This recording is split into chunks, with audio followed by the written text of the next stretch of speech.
माणूस माणसाला सहन होत नाही. बघा शहरामध्ये असं दृश्य पाहायला मिळतं, माणसं कुत्रे पाळतात, कुत्रे सांभाळतात, पण माणसं माणसाला सांभाळत नाहीत. ज्यांच्या घरात कुत्रे पाळले जातात त्यांचे आईबाप वृद्धाश्रमामध्ये पाळले जातात. ही खंत करणारी गोष्ट आहे, अंतःकरणाला दुःख देणारी गोष्ट आहे. आपल्या ग्रामीण भागातलं काय चाललंय? जिथं गाईचे गोठे होते तिथं आता काय झालंय? काय तिथं आता कुत्रे पण नाहीत. उलट गाय पाळणं होत नाही पण कुत्र पाळतात माणसं. या कलियुगाचं वारं उलट चाललंय. मृत्यू लोकीचे उफराटे.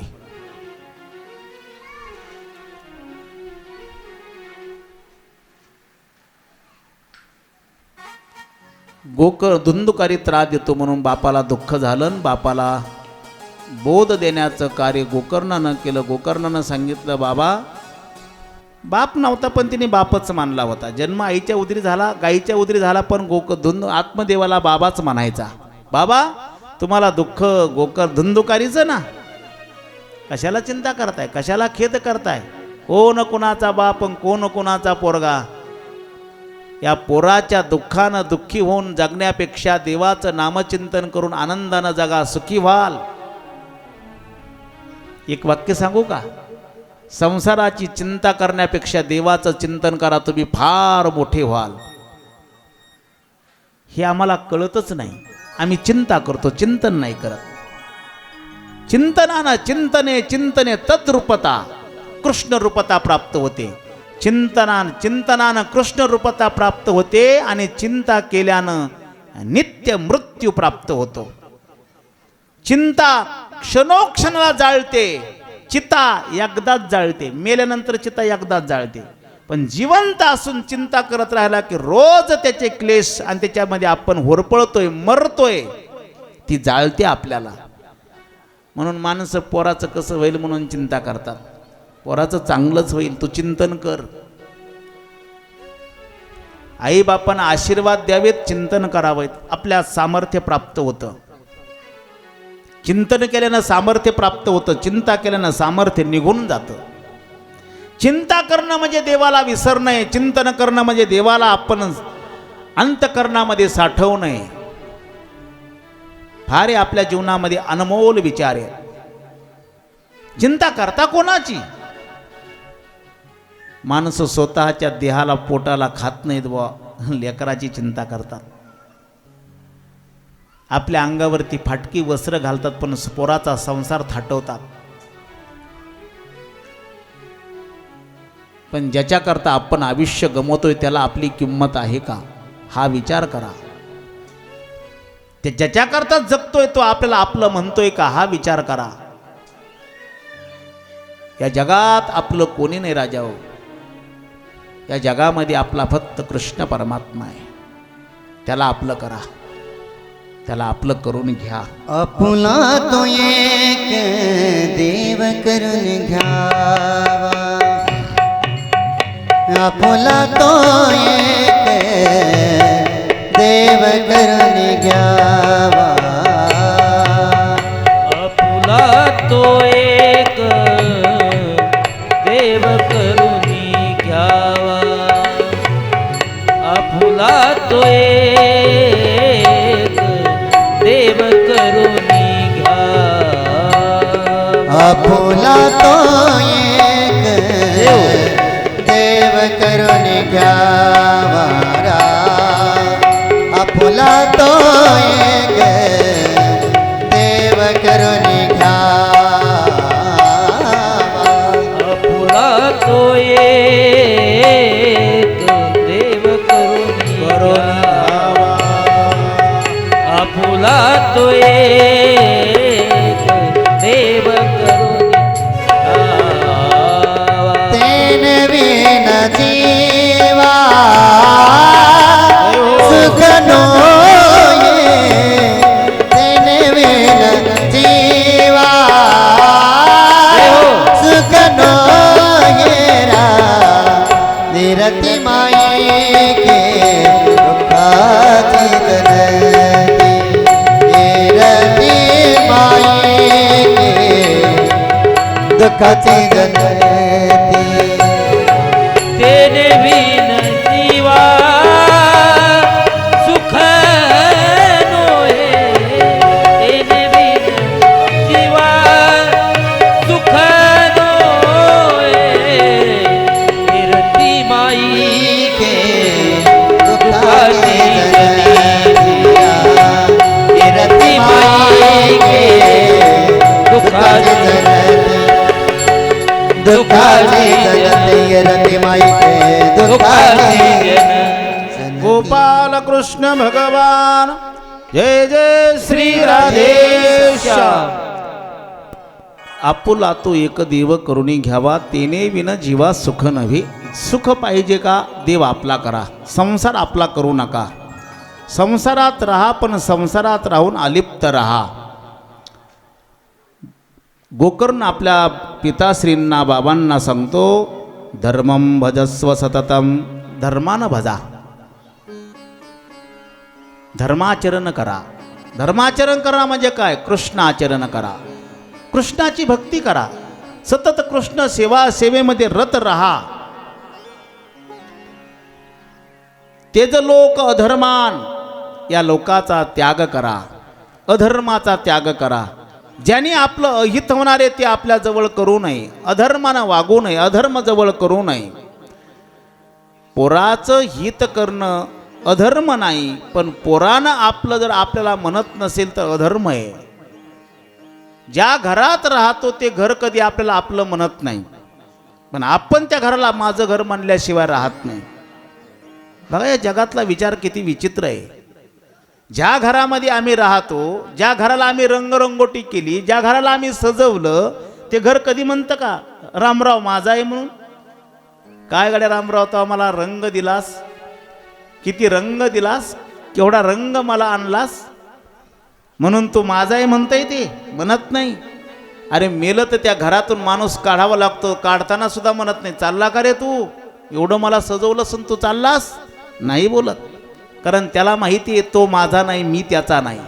कोणाचे हे घर हा देह कोणाचा, कोणाचे हे घर हा देह कोणाचा, कोणाचे घर आधी कोणाचा, कोणाचे घर आधी कोणाचा, कोणाचे हे घर हा देह कोणाचा, कोणाचे हे घर हा देह कोणाचा, कोणाचे घर आधी कोणाचे घर आधी कोणाचा, आत्माराम त्याचा तोची जाणे, आत्माराम त्याचा तोची जाणे, मी तो हा विचार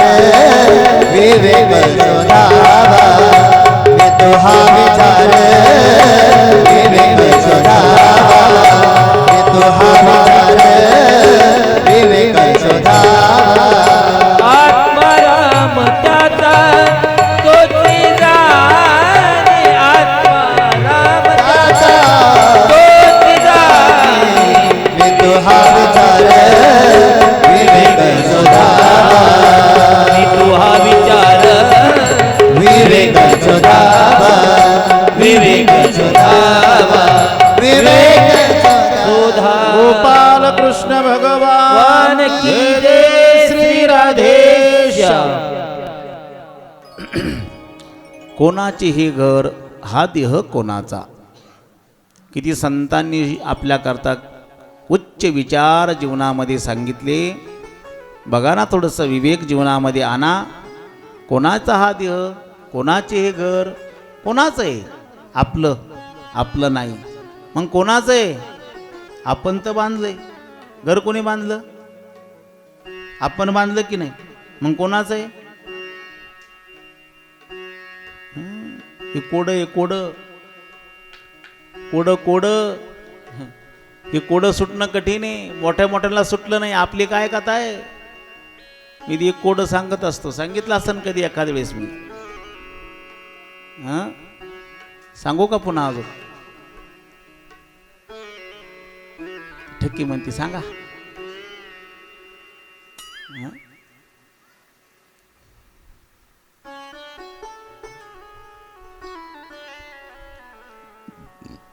हातावर जन्मली सूर्यानं सोसिली, पती नसता सती गेली. कोड हौसाक्का कोड. मला वाटलं होतं सून सांभाळील, पण कोड. मला वाटलं होतं पोरग तरी माझ्या बाजूनं बोलल, पण कोड. मला वाटलं होतं नवरा मला सांभाळील, पण कोड. नवरा पोराच्या बाजूनं गेला. आता लेकीच्या बाजूने एकटी, पण ती परक्या घरची. कोड. जीवनाचं कोड आहे बरं, फार आहे मोठं. वाटलं होतं पोरग पाणी पाजील, पोरग फोन करून सांगितलं शेजाऱ्या पाजाऱ्याला तेवढी करून घ्या म्हणला, आता माझं येणं होत नाही. कोड. फार मोठं कोड आहे. सुधरा, या कोड्यातून बाहेर पडा. या कोड जर नाही सुटलं तर आपल्या जीवनाची माती आहे राजाव. जगायचंय आनंदानं, या कोड्यातून सुटायचं, या कोड्यात राहायचं नाही, या कोड्यातून सुटायचं. ए ठके सांग आता. हातावर जन्मली सूर्यानं सोसिली, पती नसता सती गेली. कोड. तर हे सुटाना तर संसाराचं कधी सुटायचं? फार मोठा पिंजरा आहे संसाराचा. सारखा सरकतो, बदल होतो. संसाराती ती संसार हा सारखा बदलत राहतो, सरकत राहतो. जीवनामध्ये कोडे सुटले पाहिजेत. सगळ्यात मोठं कोडे जन्म मरणाचं आहे. का जन्मलो हा प्रश्न सुटावा. जन्मलोय चूक कळावी, कळलेली चूक सुधरावी आणि मुक्त व्हावं. जन्मलोय म्हणून मरणारे हे जगाला कळतंय. मरण तर आपल्या पाचवीला पुंजलेलं आहे. पण आता मरायचंच नाही गड्या, अशी कंबर कसावी.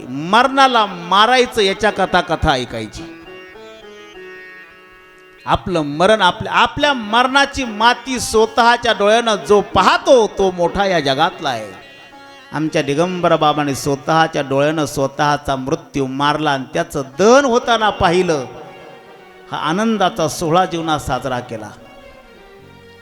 कोणाच्या नशिबी आहे मृत्यूचा सोहळा व्हावा जसा जन्माचा सोहळा होतो.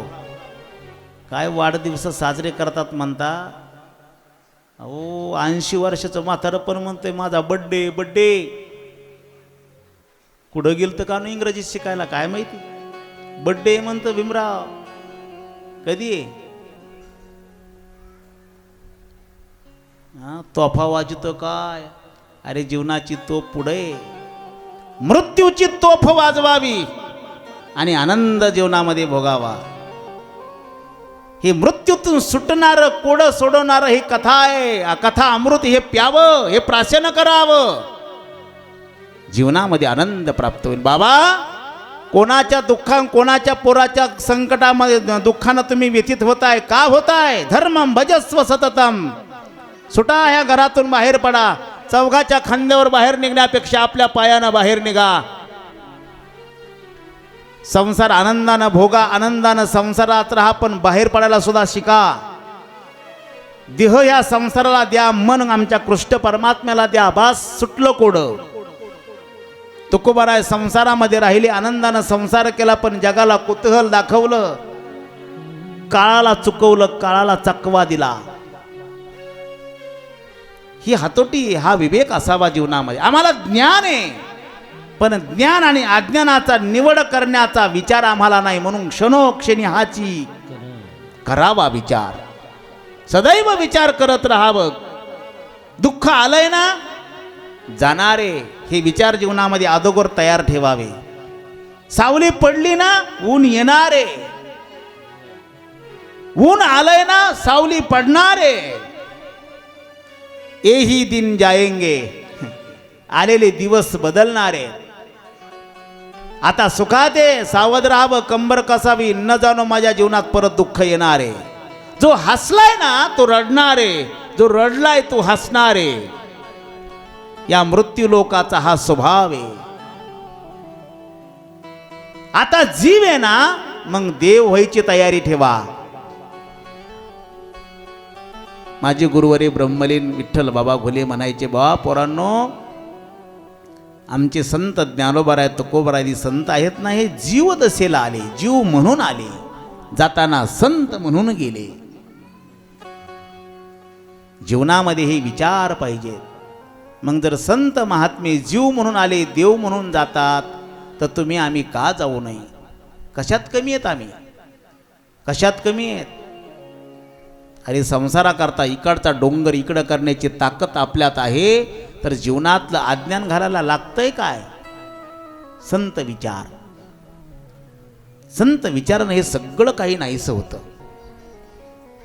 स्वतःचं पोरग स्वतःच्या बापाला सावध करते. एक पोरग नाश चाललाय संसाराचा म्हणून दुःख आहे, पण दुसरं पोरग म्हणते कोणाचा संसार करताय हो तुम्ही बाबा? ती पोरग तुमचा किती वेळेस बाप झाला असेल आणि तुम्ही त्या पोराचे किती वेळेस बाप झाला असाल. ते पोरग आता तुमचं पोरग म्हणून आलंय, पण तुम्ही त्या पोराचे कधी पोरग म्हणून आला असाल हे कोणी पाहिलंय? आणि या भौतिक नाशवान झालेल्या नासानं तुम्ही आपली बुद्धी नासवायला लागला. सावध व्हा आणि घराच्या बाहेर पडा. गोकर्णाचा बोध बापानं ऐकला. अशी मुलं जन्माला घाला की आपल्याला सावध करतील, आपल्याला सावध करतील. आपल्याला मातीत घालणारी मुलं जन्माला घालू नका. एक पोरगा आईला जीव लावणारा, आईला जीव लावणारा, एकुलता एक मुलगी एकच मुलगा. आमच्याकडे ऋषीपंचमीला एक घटना मागच्या 2 वर्षापूर्वी घडली. ऋषीपंचमी करता दर्शनाला बरीच मंडळी येतात. मला वाटलं आपली इथली पण बरीचशी लोक आली होती, येतात कधी कधी तिकडं दर्शनाकरिता. ऋषीपंचमीचा उपवास करणारी तांदळा सैदापूर बऱ्याच वेळेस रिक्षे भरून आली होती तिकडं. त्या ऋषीपंचमीला एक म्हातारी आजी पालवन चौकामध्ये राहते. चालणं होत नाही. शरीर थकलं की मनुष्याचं जीवन जागेवर बसतं. आणि ती ऋषीपंचमी असल्यामुळं तिला असं वाटलं आता एवढी पंचमी आपल्याला पायी चालतायत, तोपर्यंत जावं, दर्शन करून यावं. पुन्हा पुढच्या ऋषीपंचमीला आपलं राहणं होतंय का देव घेऊन जातोय कोणाला माहिती. या भावनेतून ती बिचारी चलत आली पालवन चौकातून देवस्थानवरती. वर आली, उठत बसत. डोंगर चढताना फार क्लेश झाले आणि वरती आल्यानंतर सभा मंडपामध्ये बसली. अरे रामा, किविलवाणी हाक कानावरती आली. डोळ्यातून टप टप टप टप टप टप पाणी. म्हातारं होऊन मरण्यापेक्षा खरंच आनंदानं लवकर मरावं. म्हातारपणे तुरुंगवासी आणि म्हातारपणे दुसरं बालपणे. आपण बालक असताना आपल्या आईबापानं आपल्याला समजून घेतलं, पण आता दुसऱ्या बालपणामध्ये आपल्याला आईबाप होणारही कुणी या जगात नाही. कोणी नाही राजा, कोणी नाही. त्याच्याकरता सावध व्हा. नसता भोगायची तयारी, परिणामाला सावध तयार राहा. ती बिचारी ती टपकट डोळ्यातून पाणी बालन. पोरं माझजवळ होती. पोरांना म्हणलं कोण आलंय रे? पोरं म्हणली एक आजी आल्या का. मी गेलो बाहेर. कुठून आलात आजी? आले बाबा, पालवन चौकातून आले. पायी आलात वाटतं? हो पायीच आले. मुलं किती आहेत? एकच आहे महाराज. मग त्याला म्हणायचं ना मला नेऊन सोड म्हणून. मेल्याला म्हटलं होतं महाराज मला नेऊन सोड, पण कोण कोणाचं आपलं कोण ऐकत. आता तो बैल झाला, आता कसला ऐकतो. म्हातारी अशी तळतळून बोलत होती आणि मी पण बोलायला लावित होतो. ती तळमळीने बोलत होती, डोळ्यातून अश्रू गाळत होती. मला तिच्याकडून खरं वदवून घ्यायचं होतं. मी पण तिला तिच्यासारखं बोलत होतो. तिने भडकावं असं बोलत होतो. आजी एकटंच पोरग म्हणता, त्याला बैल म्हणता, तुम्हाला शोभत काय? महाराज बैल म्हणू नको तर काय म्हणू, तुम्ही डोंगरावर आहेत, तुम्हाला काय माहिती काय आहे? घराच्या आत काय चाललं तुम्हाला काय कळतं? म्हणलं ते बी खरंच आहे, आम्हाला काय कळतं? कळत नाही म्हणून तर डोंगरावर आलो, ही देवाची कृपा. म्हणलं सुनबाई आहे ना? आहे. सांभाळती का? महाराज तुम्ही विचारू नाही. तुम्हाला कसं काय माहिती असं म्हणली म्हणून पुढचं? तुम्ही बघा ना कशा टवकारल्या सगळ्या ह्या असलं सांगायला लागल्या. तासभर मेलो ना देवाचं सांगू सांगू. आता हे सांगायला जांभळ्या देणाऱ्या सुद्धा नीट झाल्या. आता तिनं सांगितलं महाराज तुम्ही विचारू नये, आम्ही सांगू नये, जे आहे ती बरं आहे, बरं चाललंय. याचा अर्थ असा आहे की तुम्हाला सून जीव लावत नाही, सांभाळत नाही. महाराज सगळं काम घरातलं मला करावं लागतं. मग सून काय करते? झाडून लोटून मी काढते, भांडी कुंडी मी करते. सून काय करते? काय नाही म्हणे, खाटावर बसून आहे, हातात रिमोट आहे, दोन्ही पण, टीव्हीचा पण आणि घराचा पण रिमोट कंट्रोल. स्वयंपाक कोण करतं? म्हातारीने हळूच आवाज काढला, म्हणे महाराज. सांगू नका बरं, तुम्ही महाराज आहेत म्हणून सांगते. नाही नाही कोणाला सांगणार नाही, फक्त सांगितलं तर कथेतच सांगा सैदापुरात. पण मी राखून ठेवलेलं आहे मुद्दा मी त्याच्याकरता. आणि तुम्ही कोणाला सांगू नका. योगेश त्याच्यात ऐकायला येत नाही नाही? हा मग बरं आहे, नाही सांगणार म्हणलं, कोणाला नाही सांगणार. महाराज तुम्हाला म्हणून सांगते, पोरग स्वयंपाक करतं, पोरग. असं आपल्या गावात नाही बरं का. आपले पोरं चांगले आहेत, खरंच चांगले आहेत. पोरग स्वयंपाक करतं, मी झाडलोट करते, धुणं भाणं करते, खाटाच्या खाली उतरत नाही. अशी तळतळून म्हातारी बोलत होती. मग मी म्हणलं आजी मुलगी आहे ना? मुलगी आहे ना. म्हातारीच्या चेहरा खुल्ला, पोरीचं नाव काढलं की हो डोळ्यातून दुःखाचे अश्रू तर आनंदाचे चालू झाले. म्हणलं जावाई सांभाळतो का पोरीला? बाई बाई बाई बाई बाई. महाराज देव जावाई मिळाला, देव. अरे वा, देव जावाई मिळाला. आणि हिच्या सुनाचा पोरगा बैल झाला. काय विचारित बघा, विचारा करता बोलतोय मी. हिच्या सुनाचा पोरगा बैल झाला, हिच्या पोरीचा नवरा देव झाला. का बरं असं कस काय? इतकं कोडं कस काय? चुकलं कस काय? वर्म चुकलं कस काय? म्हणे महाराज इतका जीव लावतो माझा जावाई पोरीला, माझ्या खाटाच्या खाली तर उतरून देत नाही. तुम्ही जागे आहात का? तुम्ही जागे आहेत का? ए कौसा काकू, सून खाटाच्या खाली उतरत नाही आणि जावई लेकीला खाटाच्या खाली उतरून देत नाही. सून खाटाच्या खाली उतरत नाही याचं दुःख आहे आणि जावई लेकीला खाटाच्या खाली उतरून देत नाही याचा आनंद आहे. नाही का? लवकरच मरायच्या मसनवट्यात जायच्या ह्या. आपलं ते लेकरून लोकाचं ते कार्ट. जीवनामध्ये विषमता नको. ज्याच्या त्याच्या नशिबावरती संसार सोडून द्यावा आणि आपलं विरक्त होऊन जीवन जगावं.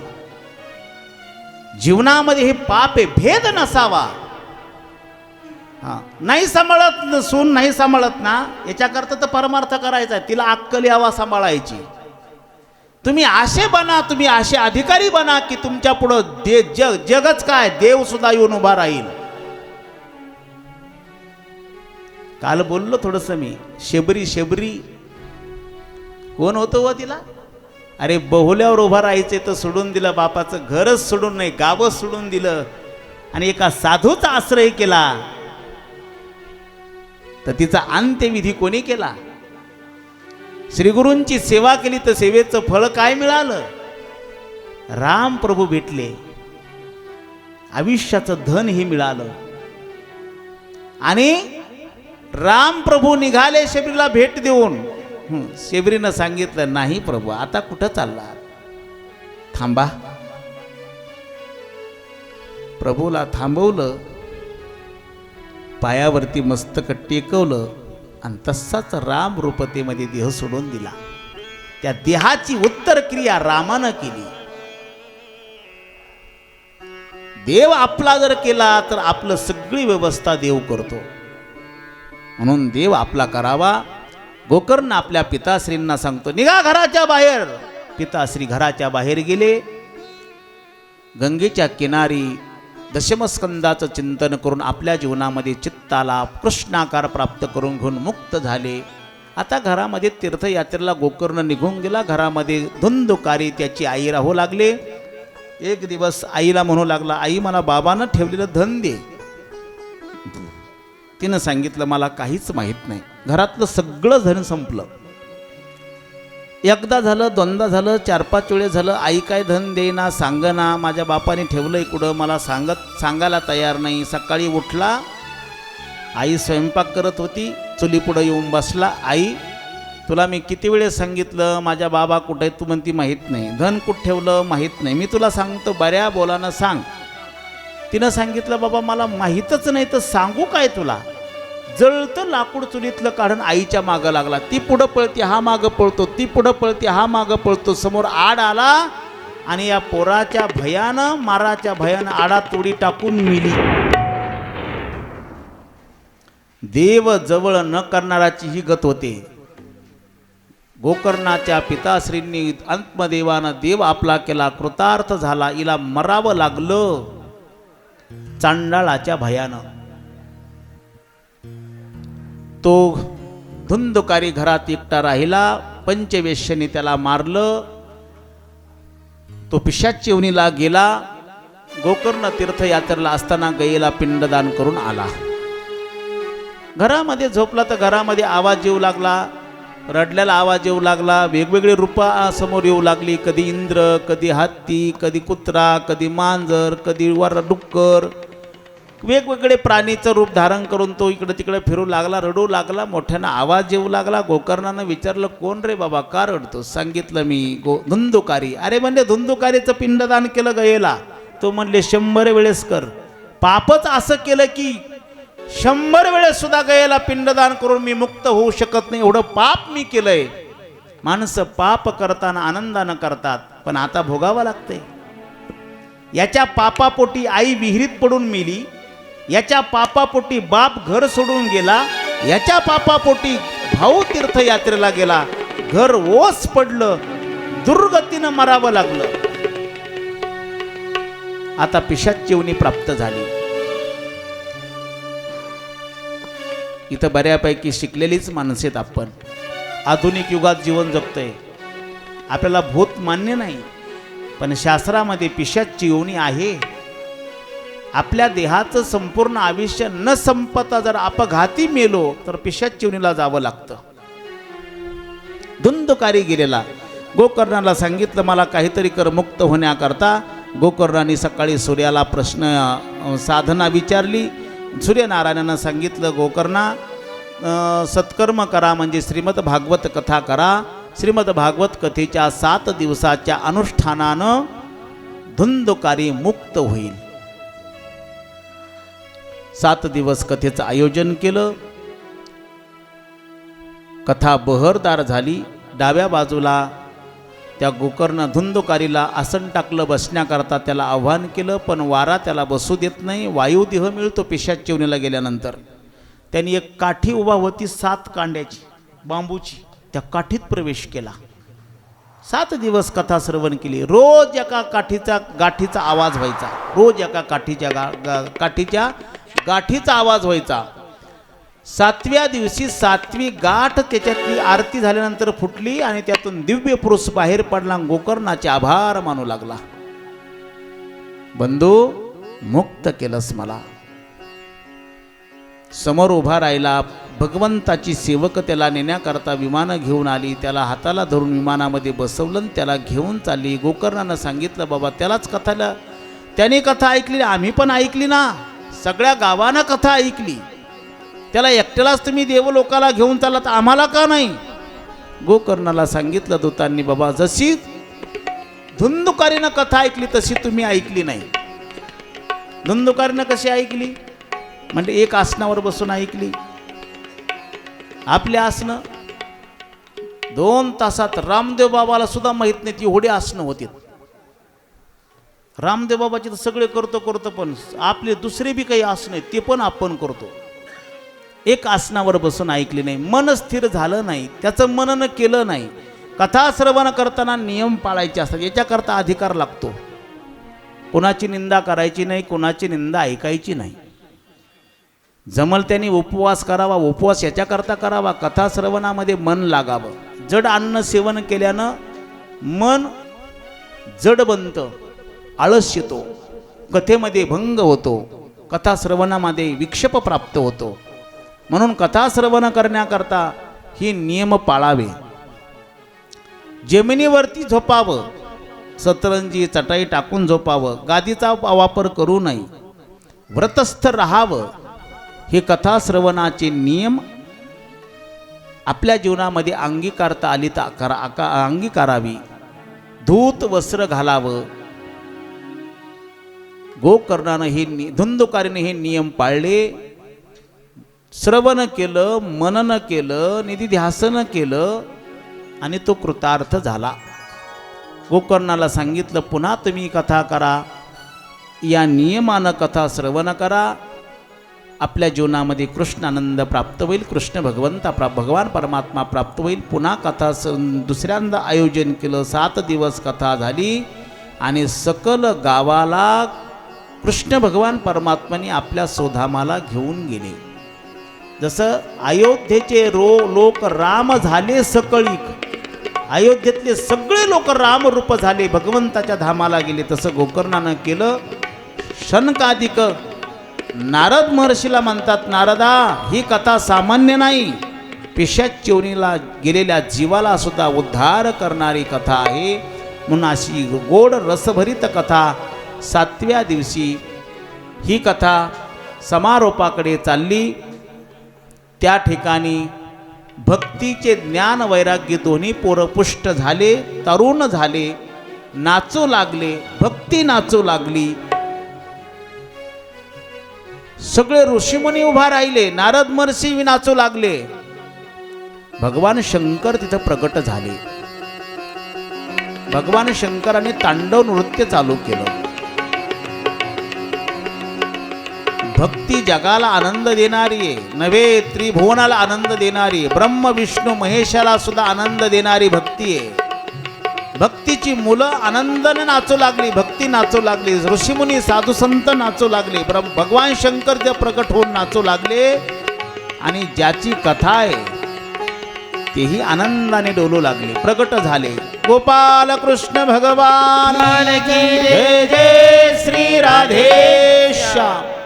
इंद्रदेव मृदंग वाजवतात, अर्जुनजी गायन करतात, शुकाचार्य कीर्तन करतात, प्रल्हादजी ताल धरतात, उद्धवजी टाळ वाजवतात.